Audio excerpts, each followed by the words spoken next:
What's up, everybody? Welcome back to the Neighbor's Kitchen. I'm Danny, and today we are going to unbox, set up, and do the first cook of my new Weber 22-inch premium kettle.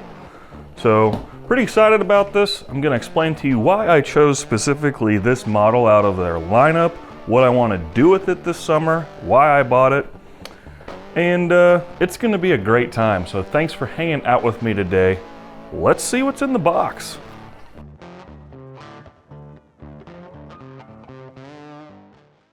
All right, so you might notice that we're not actually in the kitchen today. I was going to record this video outside on the patio, but my neighbors are getting a new roof installed today, and I love you guys, but I'm not sitting down and taking out all the nail gun fumes. So they're finishing up. Hopefully we'll be able to assemble this right here in the shop where all my tools are already, and then we'll take it outside for our first cook for dinner when hopefully they're done. The roof looks great, by the way. And for the record, I don't believe there's anything that we're going to need to assemble this where anybody needs a full service wood shop, but well, darn it, we're going to find out in this video.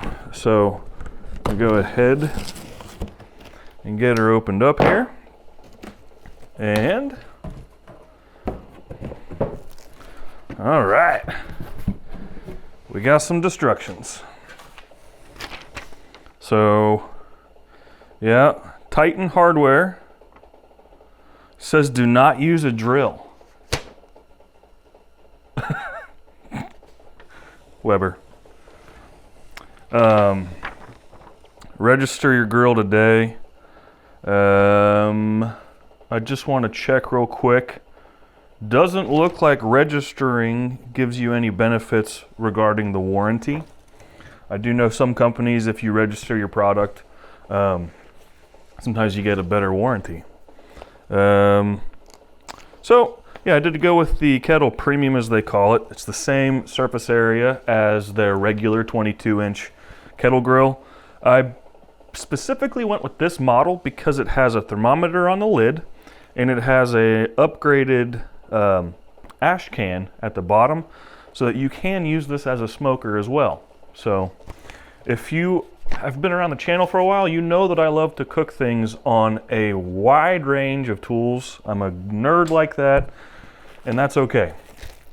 So here's our, okay, so this is the small one's the assembly guide. Big one is the grill owner's guide. That's some beefy reading material for a charcoal grill. We'll get into that. Warranty card, not going to worry about that. So here we go. Let's start out with the lid. That's nice. One of the reasons I chose Weber over other brands is just premium Weber quality. This is a enamelized lid. So this will provide me years of protection from rust, also providing with easy cleanup. I'm a big fan of that. Okay, so that's just coming up. There's our ash can, it looks like. Anything inside? Ah, here's all of our hardware. Don't know what that is. Looks to be our handles.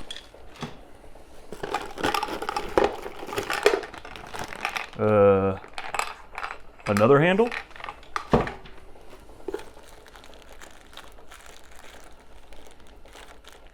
Maybe a thermometer. I don't know. We got an individual bag with 2 washers in it. That's important, I guess. Okay, so we got this assembly. That's our upgraded ash can. We got our big basin. Nice. It's got a nice shipping container there. We'll leave that on for now. We got some wheels. Nice. Where's the other wheel? Other wheel's over there.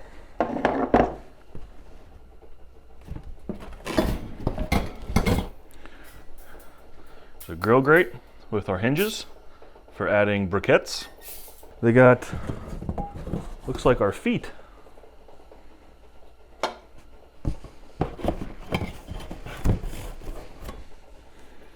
Okay, they're not all the same. Yeah, we're certainly going to use the directions this time.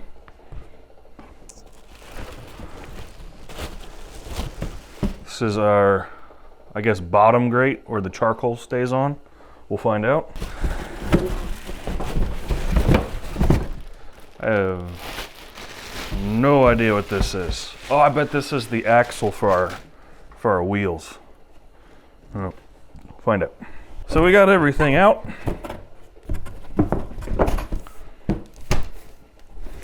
Let me just get some of this stuff moved aside.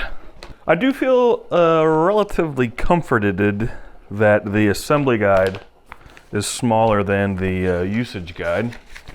So let's just go ahead here. Step 1 is download the free Built app. We're not going to do that. Okay, step 2. We're actually starting with the base. We're going to flip it upside down. So it's got us removing the cardboard. And these things go down.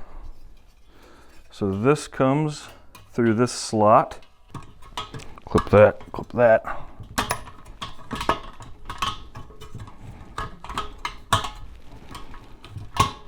There we go. Okay. So trick tip, if you're here for how to assemble this, feel free to move that as you will. Click. All right, so we're good there. Step number 3. Looks like there's no words in this. Just illustrations. So it says we need this one, and we're not supposed to do that, but we are supposed to do that. We need, I'm guessing, one of these. Okay, so step 3 here. We have our pictures. We have don't do this, but do this, where the tail is pointed down. And we're going to go ahead and do that. Pop our little stopper out. We'll go ahead and depress our little stopper.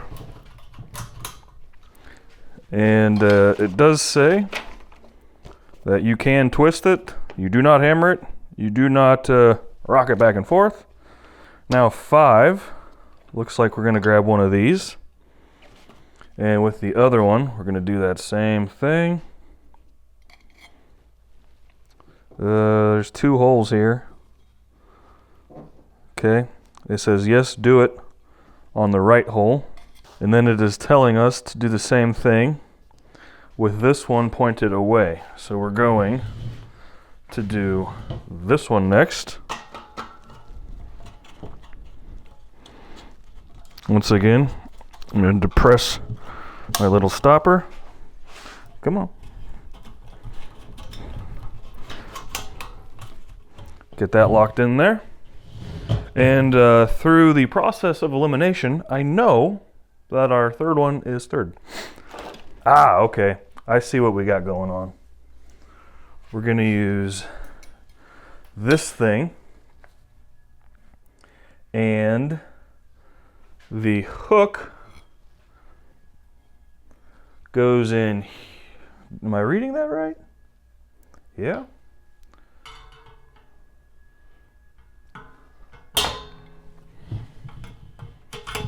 Hook goes in there, and then this slides up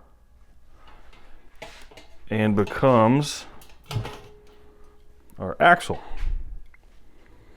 Oh no, it did come with a third one of these. I'm sorry, guys. Need to give the grill a little lift kit there.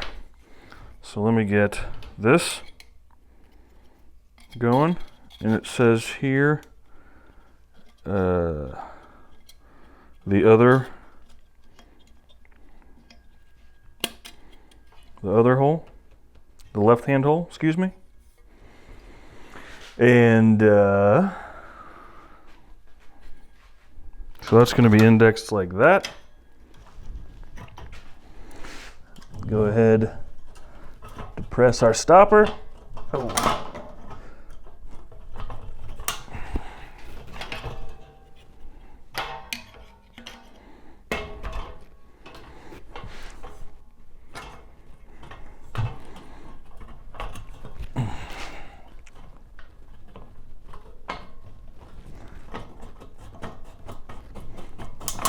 There we go. Okay, so that is our axle with a little utility stand. That's kind of neat. Next, ooh, we need a hammer. It looks like we're putting on our wheels. Premium. There's 2 cap nuts in here. I like how they gave us 3, like you're gonna screw up one of them. Okay. We'll do the same over here.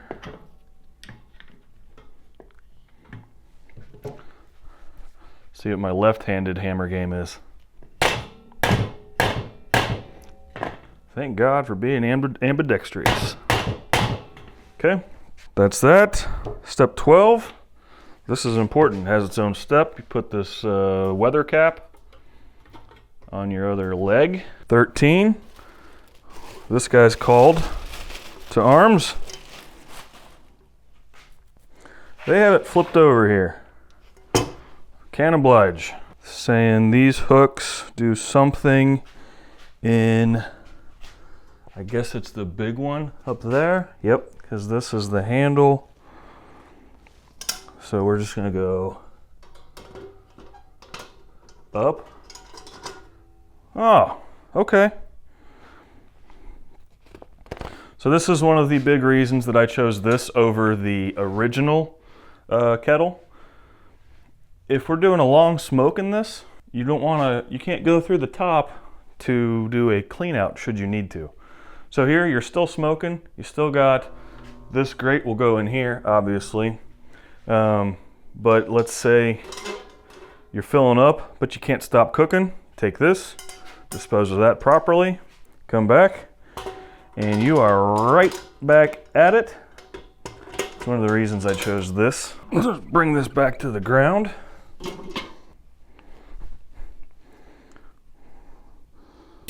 We'll go like that with the supports facing the bottom.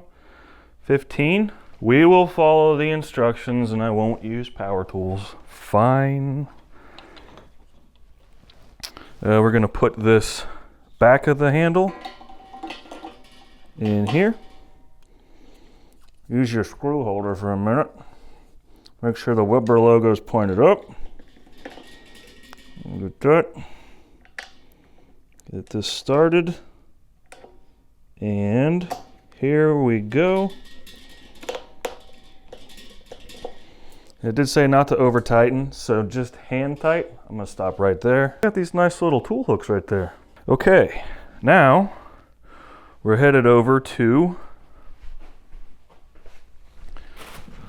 our lid. We are installing the handle first and then the thermometer. So let me correct that real quick. That's what's in this blue envelope.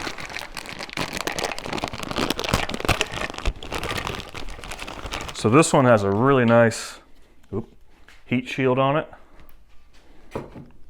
And we dropped a wing nut. It comes with its own wrench. They don't even require you to get a wrench. So we're gonna unscrew these little things here.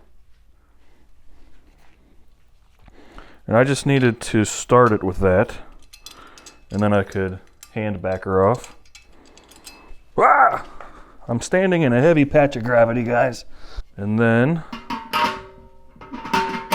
make sure you don't screw that up. Hand tighten that.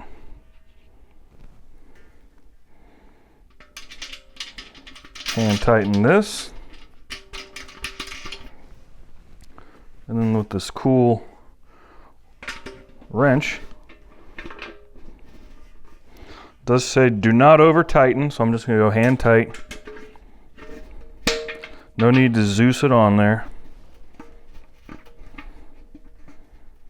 Stop right there. Okay. And now we're gonna put on the thermometer. We want 400 to be up. Oh, it's got an index on it. You can't screw it up. Wonderful. You can tell I've screwed something like that up before, or else I wouldn't have. Look at that. So good job, Weber. So that first collar or index piece goes into the second index piece. And then this guy here comes up and through. There's a little indexer. And then we just run down that. I'm just gonna go hand tight. I don't wanna go all the way where it starts to chip up that enamel to let moisture and crap in there. That's it. I am curious.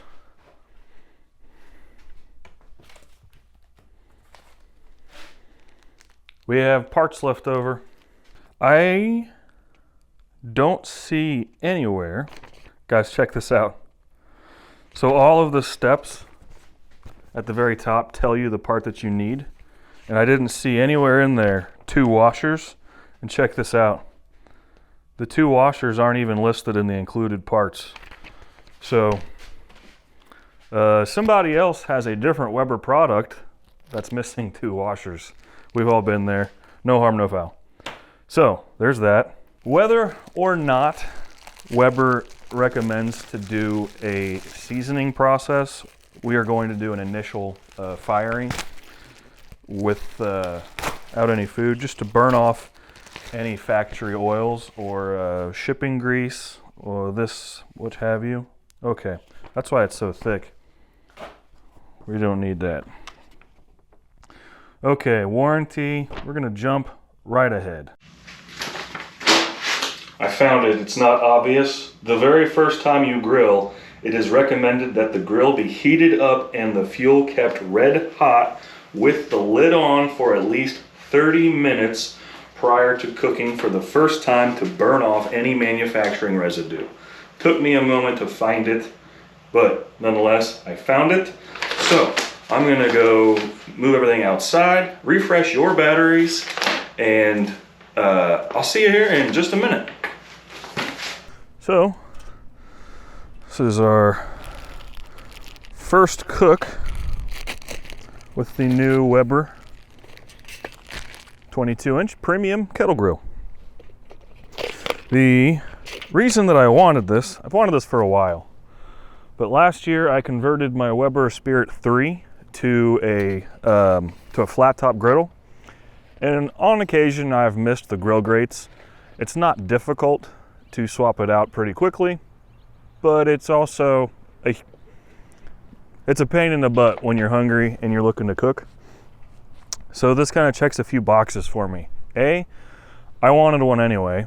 B, it is a grill, no flat top on this. You can use cast iron skillets on here if you desire. And 3, I kind of miss cooking with charcoal and or wood.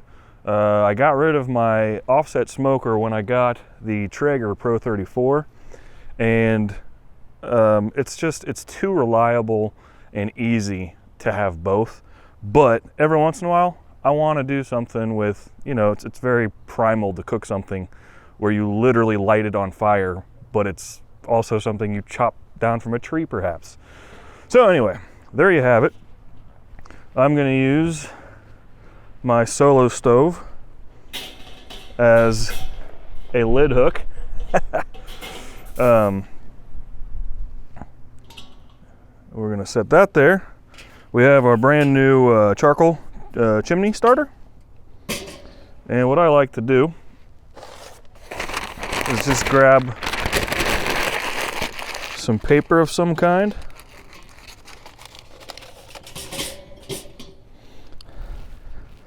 I'm having a hard time telling if we're level here.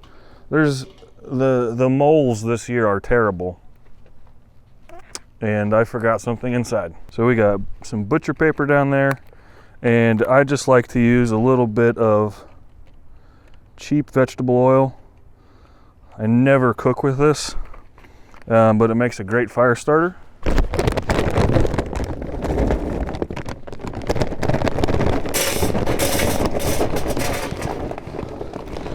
Ooh.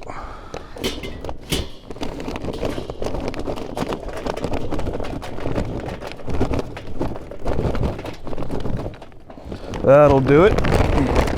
And then with your favorite lighter, I'm using my cigar lighter, we're just going to tip it up a little bit, get that ignited, and we're going to get our charcoal rocking and rolling.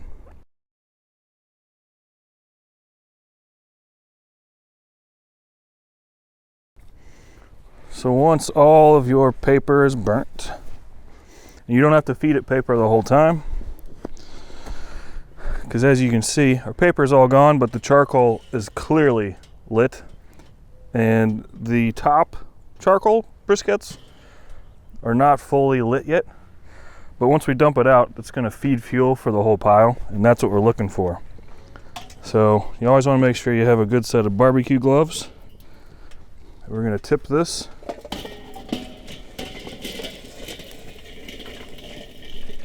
over onto our grate. Put that over to a fire or a heat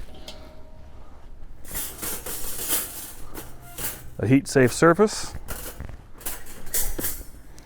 Put our grill grate on and our lid.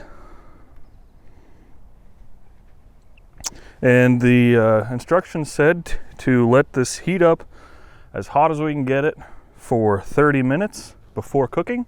So that's just what we're going to do. So I'm going to let this cook. I'm going to get you some fresh batteries again. And then I'm going to go inside, get a steak out, maybe some asparagus. I don't know, we'll see what I have in the fridge. I actually didn't plan dinner tonight. That's not true. I pulled the steak out of the freezer. See you guys in a minute.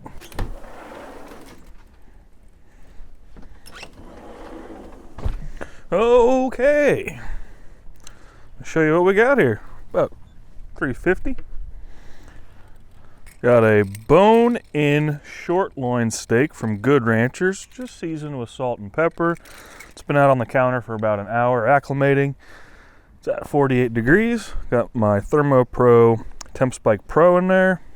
And I have a bunch of asparagus with a all-purpose vegetable seasoning that I'm working on creating, wrapped in the final piece of my sous vide bacon from last week's video, because I thought to myself, that might be a really good way to get crispier bacon wrapped bunches, because sometimes your vegetable, actually most of the times your vegetables finish before your bacon does, and nobody likes that. So I'm just going to keep the base station in my pocket, since every piece of this metal for the magnet is going to be hot, and I don't want to wreck my stuff.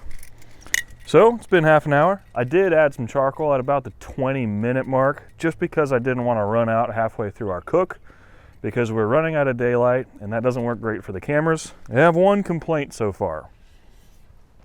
If you're standing at your grill, you want the thermometer pointed towards you. That makes sense. So ergonomically, I think that's the right word, you'd want to do this motion. But look where our hook is. It's over there. Not a big deal, but you got to do a twist and then that. So whatever, that's fine. Let's go ahead. Sizzling. Get our steak on there.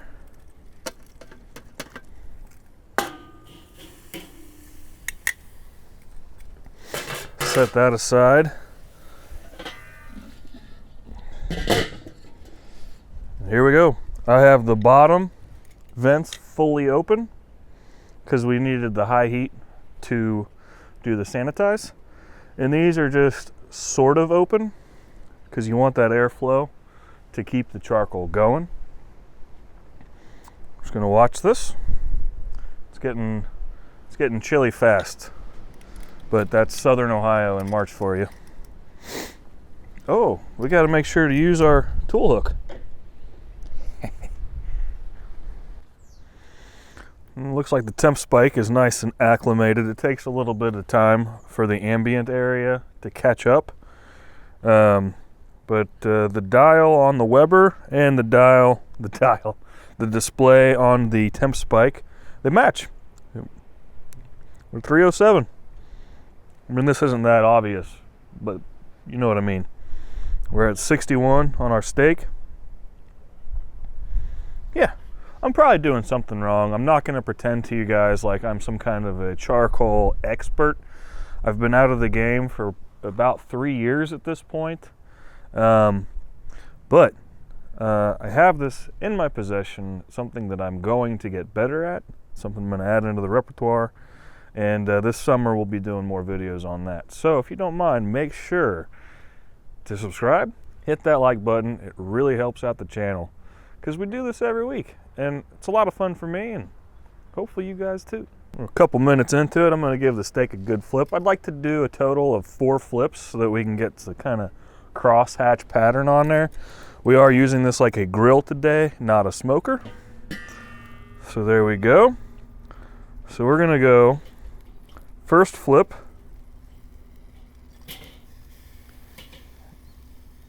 Keep it in line. I'm gonna flip our asparagus too. Oh yeah, look at that. Lid back on. Give it another 6 minutes or so. Damn, that smells good. Boy, that's a smell I missed right there. It smells like summer. Yet I'm wearing 3 layers. I guess technically 4. All right, we're about another 6 minutes into it. We're holding it about 300 on the dial for ambient temperature.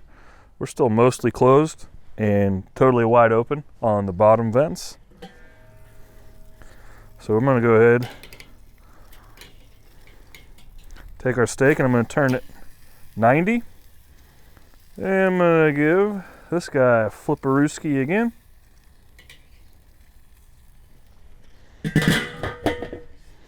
About another 6 minutes. We'll do one more, and hopefully by then we'll be at roughly, I'm looking for 135 on my steak. We're at 102. So I think we're right on schedule. The asparagus is looking good. The bacon's looking good. So I'm gonna go ahead. Let's get her done. Well, there we go. I think I am the most excited about that asparagus. This new seasoning I'm working on, I think I'm just about ready to share with you guys.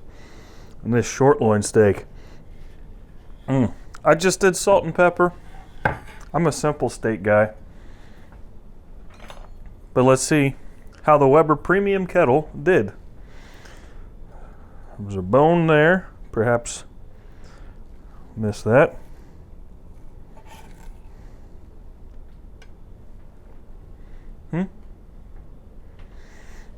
Oh.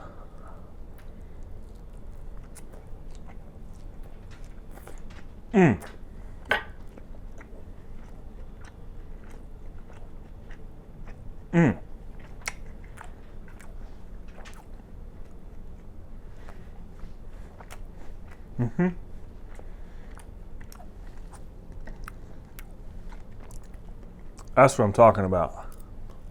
So let's grab another bite. In case that didn't work. There we go. Mm. Mm.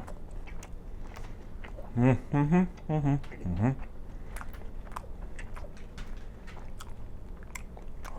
That's awesome. I want to try a few things here real quick.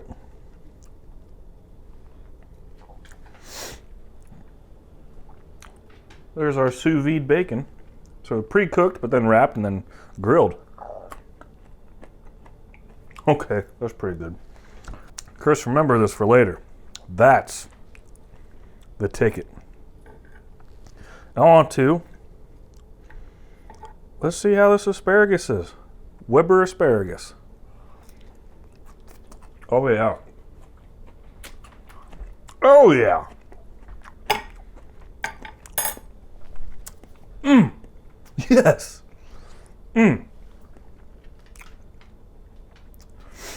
Guys, I'm so pleased. Like I mentioned earlier, by no means am I an expert on charcoal. In fact, I'm a little rusty, but that's all about to change now that I have my new Kettle Grill. So send me your recipes while I dust off the rust for my charcoal grilling skills. I'm excited to play around with this. I'm excited to bring this into the channel this summer. Thank you guys so much for hanging out with me this week. Till next time, be well.